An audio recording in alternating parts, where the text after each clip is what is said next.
Hey everybody, this is Mike with the One Stop Co-op Shop, and today we're looking at an upcoming game from Renegade Cooperative for 2 to 5 players, the Snallygaster Situation. And this is a new cooperative game in their Kids on Bikes series, which is inspired by 80s stories by Stephen King and Stranger Things. And a quick reminder that we never receive compensation for our previews of games, we just want to help you make an informed choice. Now, like I said, this is a cooperative game for 2 to 5 players, but sadly it's just me on this video, and there is some hidden information in this game, so I'm going to kind of pretend that I'm playing 2 different people and that I don't have the knowledge I have, and at least show off how the game plays that way. And due to the fact that you can't play the game solo, and with COVID still ongoing, I haven't had the chance to play this as much as I normally would. I've only played it 4 times before this playthrough. So instead of doing a full review at this point, instead I'll have my impressions of the game at the end of the video. So you can skip to that with the timestamps or to stay tuned. And if you like what you see here on the One Stop Co-op Shop, consider supporting us through Patreon for early access to our videos and other cool perks,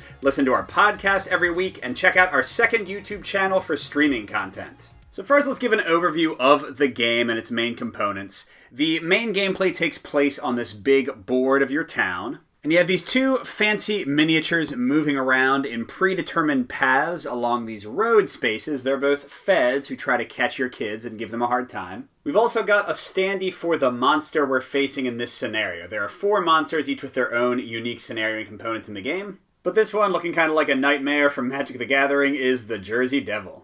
And the board's divided into this grid of square spaces. Your characters will be moving around that, while the monster will move district to district, popping into these little spaces separated by roads. And you'll see the board has been pre-seeded with 5 search tokens. Those are going to be key to defeating the monster and kind of finding their weakness. And we're also going to start with a star token on St. Luke's. And by the way, all these little bigger spaces with colors and labels are buildings, and they each have a number from 1 all the way up to 25 over there in the upper right-hand corner. So it makes it pretty easy to find them once you know the number of the location. Now, additionally, we've got some normal kids, 2 in this case. You always need at least 2, so even if I was playing it 2-player, one player would control the 2 kids, the other player would control the lost kid. We'll see them in a second. Each kid has their own set of wheel tokens that have different movement values, and some of the movement has just a regular arrow. That means it has to be all orthogonal. Some movement also allows diagonal. And each kid also starts with a random ride card. In this girl's case, she has a purple panther, a little moped or motorcycle that lets her move faster than average. And each kid also starts with a random item that's usually reusable, although in the wrist rocket's case, its power is very strong, and it gets discarded after you use it once. My other kid has Thelma and Louise, her awesome rollerblades that let her grind on fences and get further. And she has some cherry bombs that she can throw to drive the monster away from her. Now, another very important component is this board, which has the Doom tracker, and a lot of effects in the game will increase Doom by 1, and the main loss condition of the game is if it ever goes all the way to the right, then you immediately lose. The monster, in this case the Jersey Devil, has done some horrific thing to destroy your town as you know it. And the board also helps you keep track of the turn order, because how the game goes is the lost kid takes a turn, and then the other kids take turns in whatever order you want. You can use these tokens if you need to, although in 2 to 3 player it's not too hard to keep track of who's gone. And then you'll repeat that again. A lost kid turn, 2 regular kid turns, lost kid turns, 2 regular kids turns, until you've won the game or lost. Now, I've mentioned the Lost Kid a few times. This is like Eleven from Stranger Things or Will Byers. This is somebody who has been touched by or sucked into another dimension. And at first, they're almost a little bit like the ghost in Mysterium, giving clues through cards they discard. But those cards also control the movement of the feds and of the monster and the placement of clues on the board, so we'll see how all that works. Normally, they would have all their components behind this little player screen to hide their hidden information, but again, in this game, we're just going to kind of pretend that I don't know what the other player is doing. And you'll see there are 3 piles of cards here. These are the 3 discard piles for the lost cards. The lost kid is going to play a card on each of their turns, and like I said, it's going to control the monster's movement, the placement of search tokens. But also these things in the middle are going to give clues because the lost kid is going to start out at one location. Let's see. I'm in the warehouse, location 10.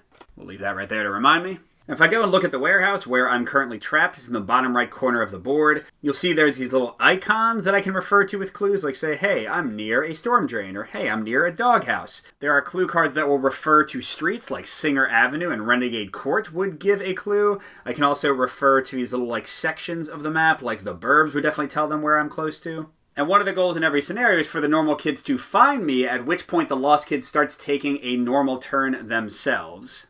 And once that happens, of course, I get to start busting out my psychic powers. You draw a random one from 4. In this case, I am Shimmer, and I have hyperkineticism. I can move faster than sight, letting me move around the board super quickly. And finally, like I said, each of the monsters has some unique components they'll use. In this case, for the Jersey Devil, we're going to have to fill up this board with these tokens. And once we do so, we will be able to seal him away. That's kind of like the main victory condition here. So those are the overall basics of the game and its components, but each of the monsters has a big sheet that kind of summarizes its setup and its main rules, also has some narrative. I'm going to read through this narrative as well as the narrative on the 3 goal cards to beat this guy, but feel free to use the timestamps if you just want to skip past my little dramatic readings and get to the play. Well, I'm glad you called ahead. These are all I could find. Mrs. Jenkins chuckled, putting a stack of books on the desk. The covers were all dark with cheesy horror titles and wild images of local folklore. It's Halloween night. What are you kids doing at the library? We snagged them real quick. A yearbook meeting. Super important. All these Halloween pictures. Haha, sorry you gotta go. Thanks, Mrs. Jenkins. We chimed in together before rushing to room 6 and unloading the books onto the table. Oh geez, this is bad. Jersey Devil, it's right here. We lay the book flat, looking at the 2-page spread in the Encyclopedia of Monsters. A rough drawing of the horned beast stared back at us from the page with the same menacing eyes we had seen emerging from the forest. We all remembered its long talons as they wrapped around the new kid's leg and dragged them into the darkness. The Jersey Devil appears only at night to enact its terrible vengeance, leaving its evil mark upon the homes of all its victims, it read. The only way to stop it is to send it back to the netherworld. We shivered in unison. Our hearts sank when we read the next page and found instructions on how to banish the demon.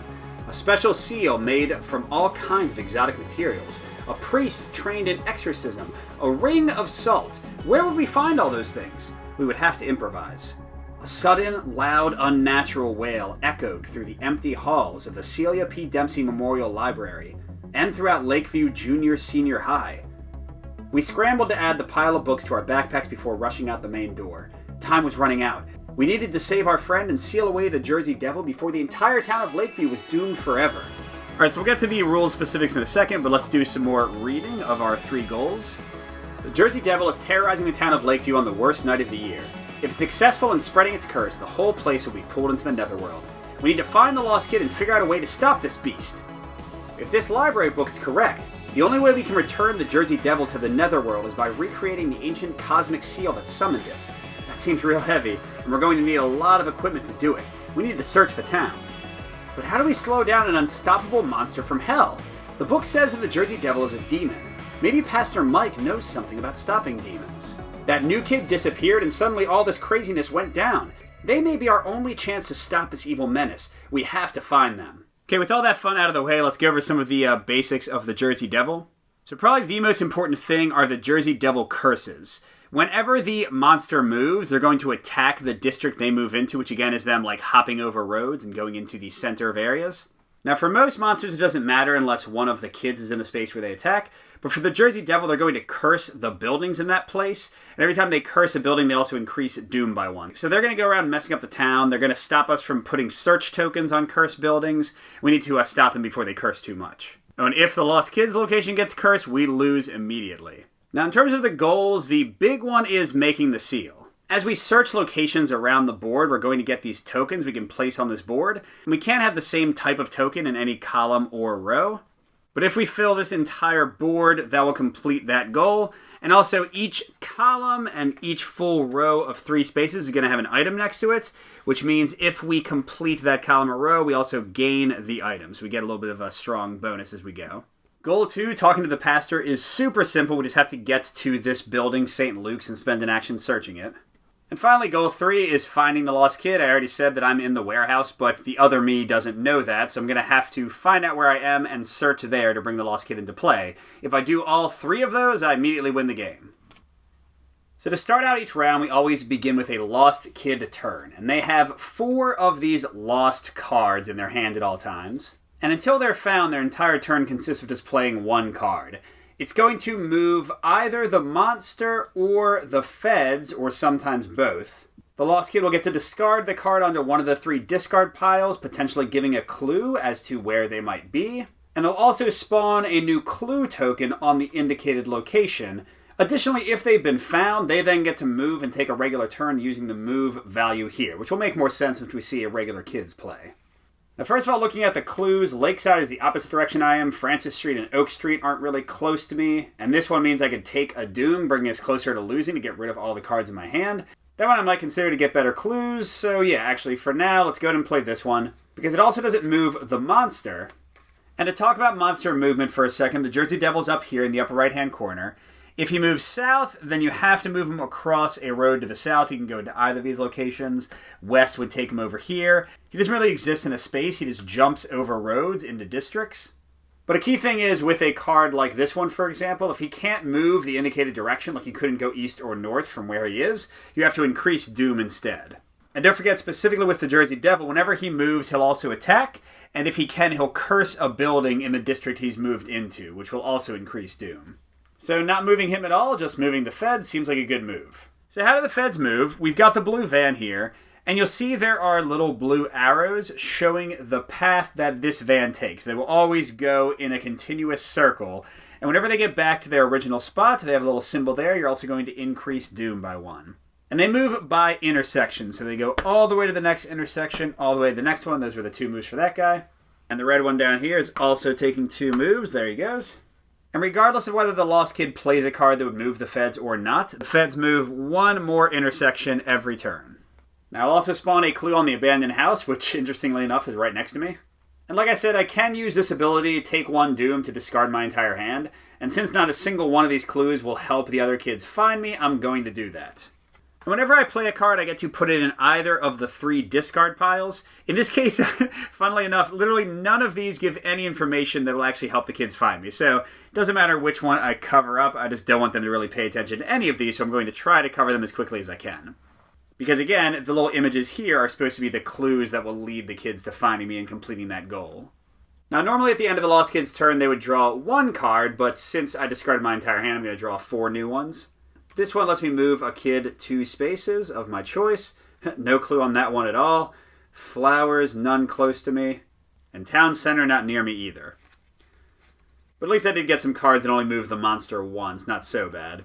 By the way, the Lost Kid starts with a token that they can discard once per game to also trash their entire hand and draw again.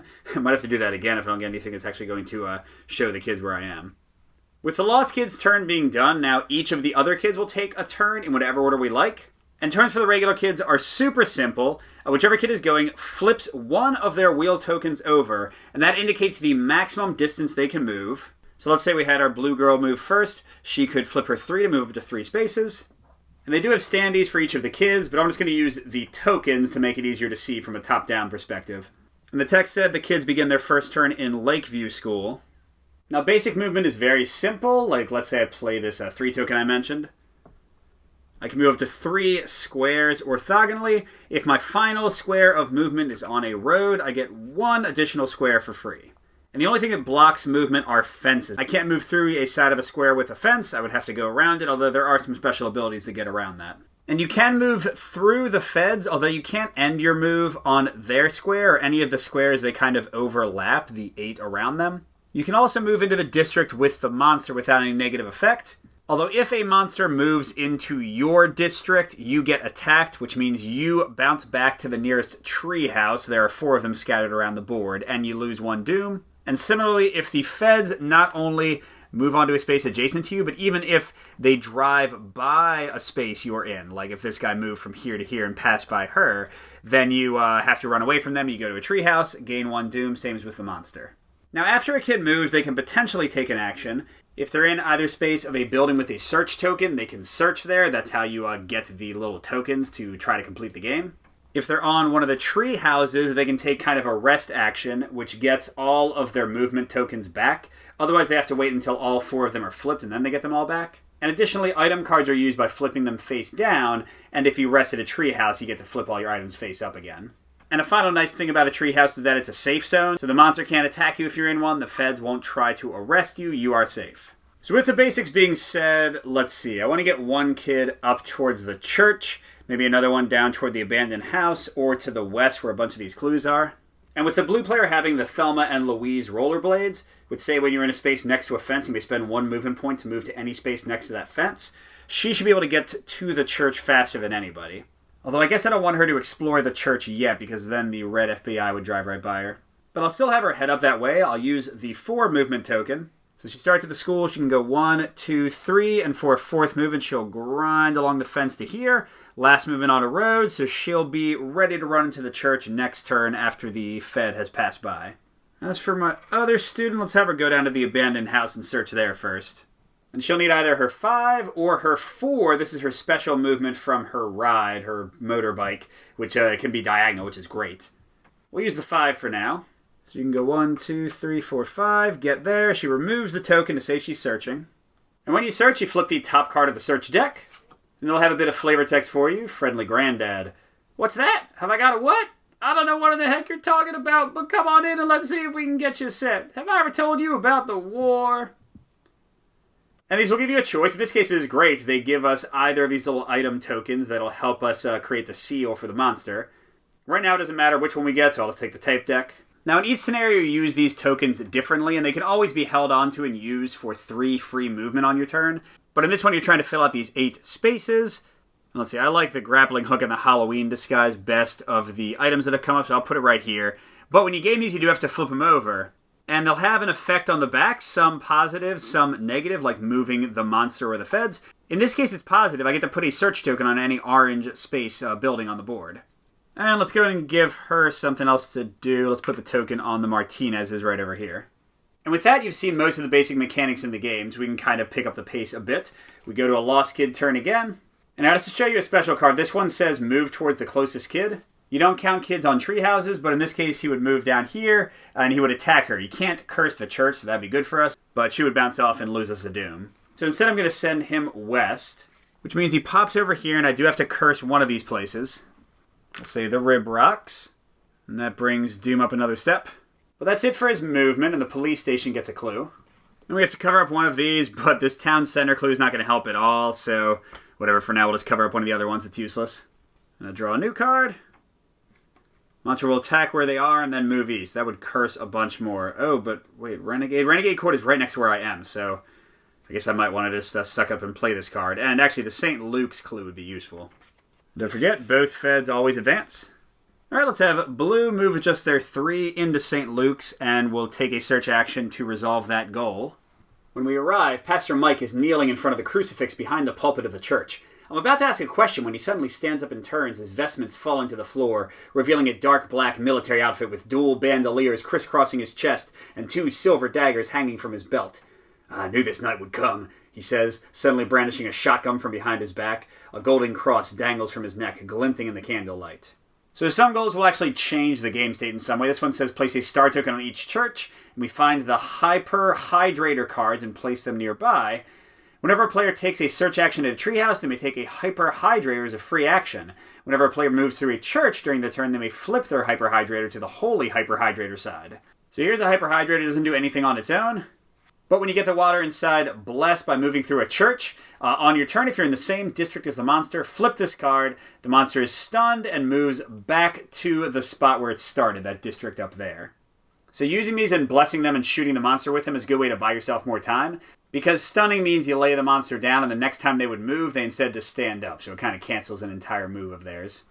Alright, so another reason to go to a treehouse. Now my other character is all the way over there, and she just saw the town center card get played, so maybe she would start heading over here to get that clue and maybe find the kid over there, she thinks. So to that end, I'll play the 4. And run 1, 2, 3, 4. Oh wait, there's a big fence right here. So let's say instead 3, 4, and get 1 free movement there. Alright, actually wait, I got an even better idea. Let's use her special 4 diagonal one. Go 1, 2, 3, 4. She can search at a treehouse. She'll get all her movement tokens back, so she can use that diagonal one again. And she'll be the first to pick up a water gun, although she still has to bless it at the church up there, or the other one is all the way over here on the left side of the board. Okay, now we have the Lost Kid again, and this is kind of a terrible card, but it does give a good clue, and it actually keeps the monster in the corner I want to keep him in. So I'm going to play this one. The monster will attack first in the space where he is, which sadly means he'll curse the Bunglesons. And then he'll move east and curse Sweeney's Hardware. So that's 2 more doom for us. We're already almost halfway to losing the game, But the thing is now both these districts are fully cursed and you can't curse the church. So if we can kind of keep him bottlenecked in this corner, especially if we get some holy water to blast him when he gets away from here, we should be able to avoid future cursing because you can't curse a building and increase doom when it's already cursed. And then the red Fed moves over here. Blue one's heading down here. Placing a clue on St. Luke's right where my blue character is. Excellent. And the Lost Kids saw that character kind of heading west, so they're going to put the card they played here, say, no, not the town center, check out Renegade Court. We're going to leave that card uncovered for as long as we can, so that the kids will have a clue that Renegade Court is where they should be looking. And we get a new card that has a tree that, again, won't help us at all. Might have to discard all of these next turn because they're not great. All right, I'd like to get her with her water gun to the church to stun the guys. Maybe she'll head up to the Martinez's. So she can use her little 2 diagonal movement 1. Should just go 1, 2. Or, let's go 1, 2 and get the free movement from the road 3 and be a little bit further north. And she'll search. Uh-oh, bullies. Max Bungleson shoots a disgusting snot rocket onto the sidewalk. He grips his muddy overalls by the straps. Tell you what, you give me that thing I saw you grab and I won't beat your face in, nerd. So we can either discard an item card or refuse, increase doom by 1, but get any token we want. This is interesting. I guess she could discard her Hyperhydrate and then get another one at a treehouse. Alternatively, we could discard her Wrist Rocket, which is only 1 use per game, but it gets a free... Oh, that's what they're called, symbol tiles. So it gets a free symbol tile to bring us closer to winning. So I could either discard an item that gives us a free symbol tile, or take a Doom and get a free symbol tile. This might be a bad idea, but I'm going to go for the Doom. And since we already have a tape deck, I'll just go for one we don't have. How about these Legos? And let's see... Oh, the red car moves twice. Which is actually mostly fine. Just gets him out of our way. I mean, well, you know what? I don't think Blue's going to stay here because then I have nowhere to move the monster for the Lost Kid if they have a south card. So I think she'll use her 2 diagonal and go 1, 2 over into Lakeview Station. More nice grandparents. An older woman in a floral dress squints her eyes behind a pair of thick glasses. She lifts herself up from her rocking chair and smiles. You look bedraggled. How about a glass of lemonade? Come on in. Look, we can get Legos again or a pack of gum. Let's get the one we have not gained yet. Oh, but it's going to move the blue van one, although that's better than the monster. And he's all the way down here. And here we go. Because we have completed a row, we get the grappling hook item and can give it to either kid. Flip this card during your movement to move up to 2 additional spaces. You may move through fences this turn. Let's give it to the girl who doesn't have the rollerblades, and she can just skate along the fences. All right, coming back to the Lost Kid. I definitely don't want to play this card that moves the monster towards the closest kid, because he would attack both of them. But north and east would gain us 2 doom. West and then south isn't too bad. West wouldn't hurt at all, and then south would just do 1 doom. Although it's going to give this misleading flower clue. I'm kind of thinking I want to use my token and discard all of these and see what happens. Let's try it. So that'll increase doom again. We're only 4 from losing. Yikes. Right, but let's see if that gives us some better options. Ooh! The Burbs is exactly where I am. And look, it moves the monster west, which will do nothing because there's nothing to curse there. And then I'm not sure if I can play it yet, but that Storm Drain will be right next to my place too. So yeah, let's play the Burbs and give a good clue here. Monster moves west and does nothing. Red goes 1, 2, and 1 more for his usual movement. Blue also trucks along. Oh, we had a clue to the Duttons. That card was great in so many ways. And finally, I'm going to play the Burbs over Celia P. Dempsey Memorial Park. So the players basically know now that Renegade Court is actually significant. They'll have to wait to see if the Burbs is significant if I don't cover it up next turn. All right, both kids are right next to a clue. That's pretty good. Actually, going to have Orange go first using a 4. And she'll go 1, 2, 3. I'll have her go to the church. Because now as part of her search, she's going to get the Holy Hyperhydrator and she can stun the monster in the future. Then she'll take her search.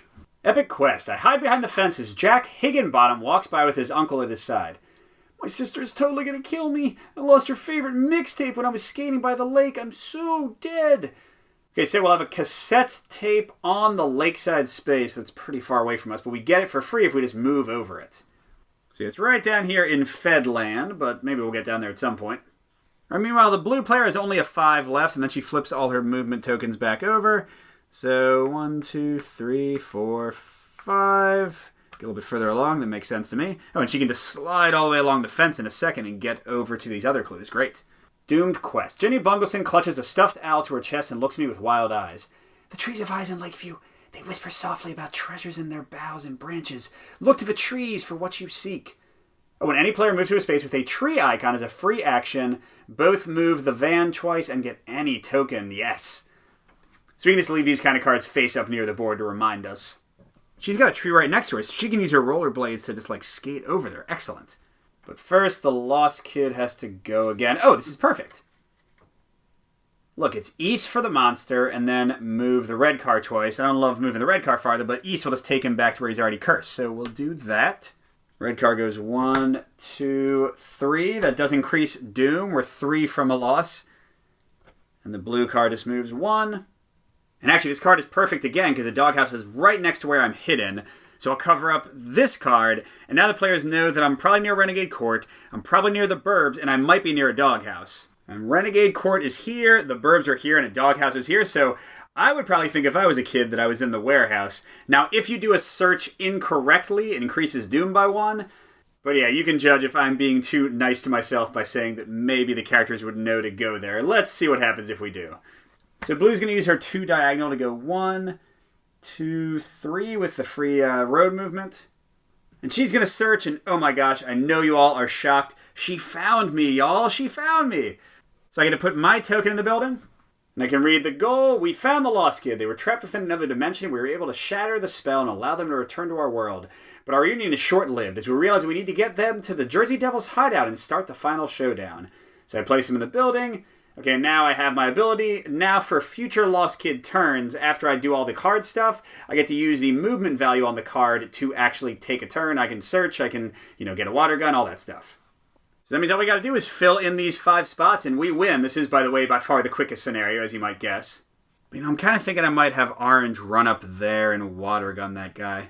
The only bummer with that is there's no search tokens nearby. But whatever, I think it's worth it. I'll use her 5. She can go 1, 2, 3, and none of the cards are nearby. I guess 4, 5 there. Just to give her a bit more coverage in case, a clue comes out here. And she'll flip her Holy Water Gun to stun this guy, and he would have bounced back to that place anyway, but now he's there. Okay, it's the Lost Kid's turn again, and oh my gosh, are you serious? Literally every card I have has a double monster movement. But it's actually going to work out because the south movement for this card will be canceled, and then only the west will happen, which will take him to an already fully cursed location. And we don't care about the clue anymore, but we still get a search token on City Hall, and a 5 movement for the Lost Kid this turn. And sadly, the feds continue moving. So now the Lost Kid gets to take a turn with 5 movement. But it's going to use her Shimmer ability. There's just like an item. She flips it face down. If she goes to a treehouse, she flips it back up to move 10 instead. I want to get her over to these other search tokens and toward that tape deck. So 1, 2, 3, 4, 5, 6, 7, 8, 9, 10. Bonus movement, you can get that search token that just came out on City Hall. I come across a group of adults outside on their deck. I tried desperately to get their attention, but they just roll their eyes. Here, now have fun somewhere else, alright? One of the parents hands me a new toy and then waves us away. Ooh, I can get an item, or I can move 5 spaces. Let's get the item. And apparently the parent threw a Dungeons & Dragons rulebook at me. They were not believers in the Devil's Cult theory about D&D. So this says, after drawing a symbol tile, flip this card to negate all feds or monster movement caused by that tile. That's great as we're trying to keep the monster in check as we try to win the game. Now, by the way, once the Lost Kid is found, they're allowed to share what's in their hand. They just can't actually show the cards to the kids. So I, for example, could tell them that I have a card that's going to send him east and then south, which would both be safe. So the blue player would know not to use her cherry bombs right now to move him, and the orange player would know not to end her turn getting holy water at St. Luke's, or he could hit her. But speaking of blue, let's get her moving. Now she has a 5. That's her best one. So let's see. 1, 2, 3, 4, 5. Jump. Okay, she couldn't quite take advantage of her fence power yet.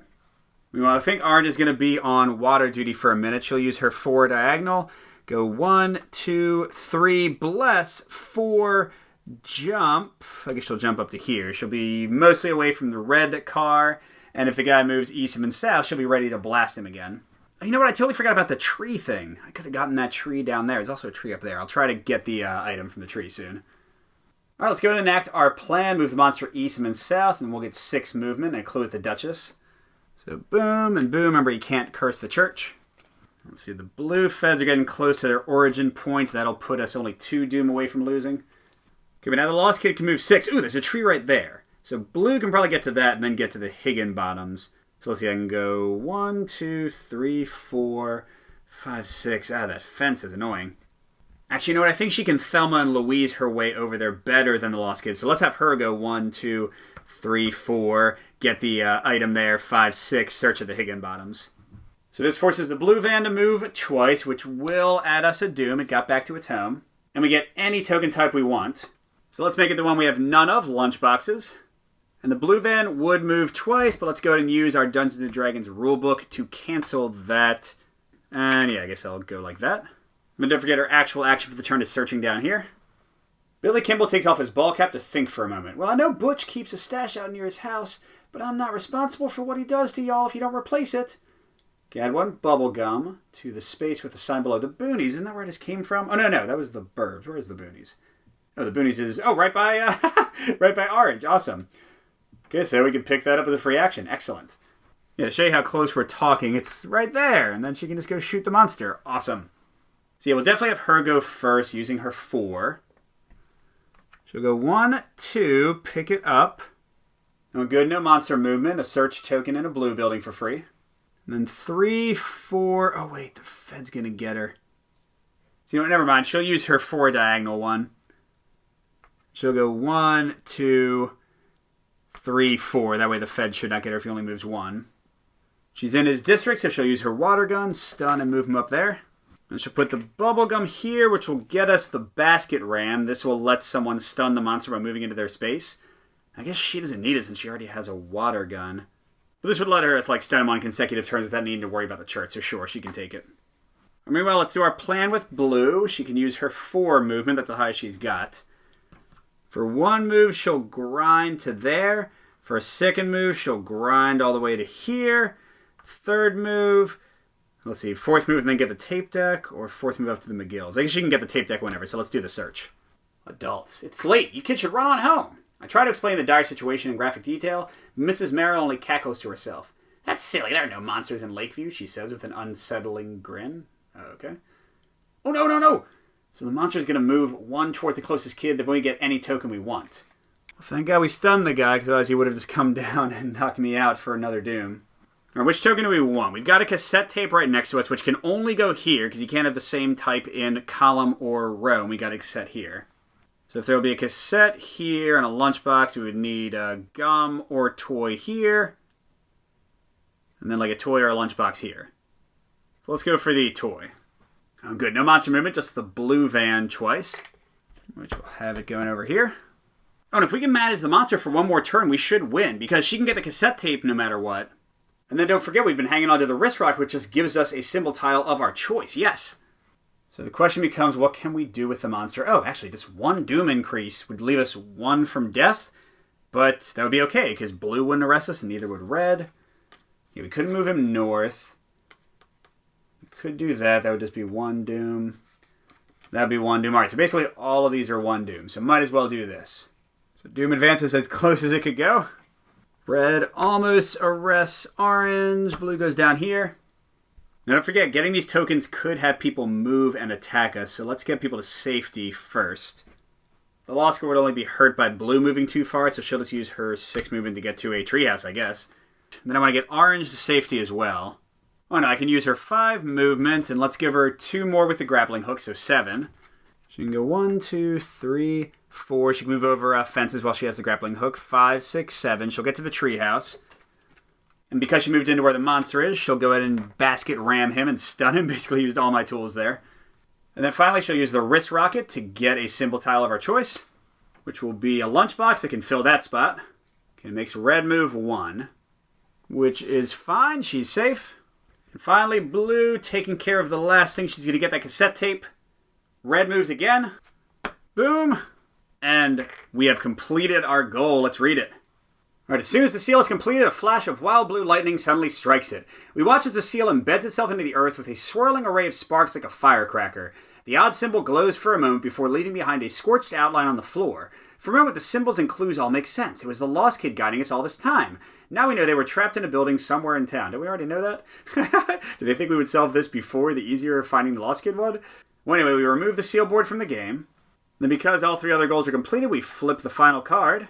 We venture into the Jersey Devil's underground lair and place the sigil, setting our trap.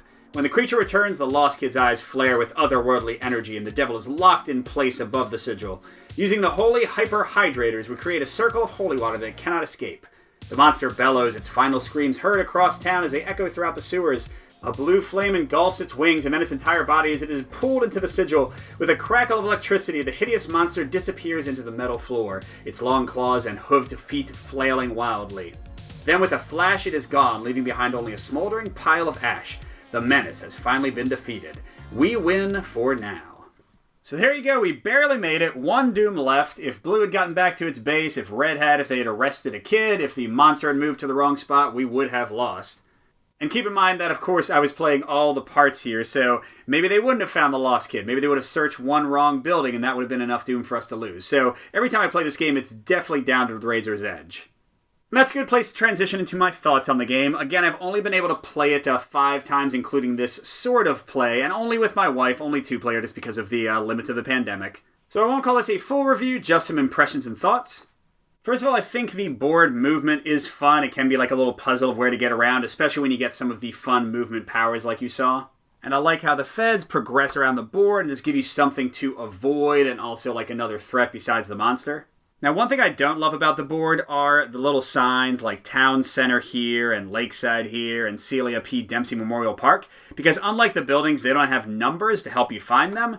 So, like, how am I going to find the burbs? I have to, like, kind of search the entire board to figure out that it's over here. Just a minor annoyance, but, like, I would love if they numbered those the same as they numbered the buildings.